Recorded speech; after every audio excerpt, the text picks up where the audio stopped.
நம்ம வந்து game of த்ரோன்ஸில் இன்னைக்கு தி வால் பற்றி நேற்று பார்த்தோம். வால் வந்து எதை தடுக்குது அப்படின்றதையும் பார்த்தோம்.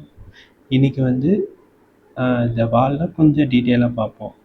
அதாவது மேப்பில் ஒரு ஒருங்கிணைக்கப்படாத ஒரு இடம் தான் வந்து நார்த்துலேயும் நார்த்து, அதாவது கிங்ஸ் லேண்டிங் அப்படின்ற இடத்துக்கு நார்த்து சைடு தான் விண்டர்ஃபெல் அமைஞ்சிருக்கு. இந்த விண்டர்ஃபெல்லுக்கு நார்த்து சைடு தான் தி வால் இருக்குது. இந்த வால் வந்து அங்கே ஒருங்கிணைக்கப்படாத ஆட்கள்லாம் வந்து நிறைய பேர் இருக்காங்க. அப்படி ஒருங்கிணைக்கப்படாத ஆட்கள்னால அவங்கள வந்து ஆர்கனைஸும் பண்ணியிருக்காங்க. ஆனால் இங்கே விண்டர்ஃபெல்லை வந்து ஜெயிக்க முடியல. ஏன்னா அது வந்து ஒரு வரையறுக்கப்பட்ட ஆர்மியாக இல்லாததுனால. அதனால வந்து திருப்பி அவங்க புரட்சி நடக்கும், போர் எழும், வந்து சண்டை போடுவாங்க. ஆனால் தோற்று தான் போயிருக்காங்க. இதுதான் வந்து வாலோட நிலைமை. தொடர்ந்து இணைந்து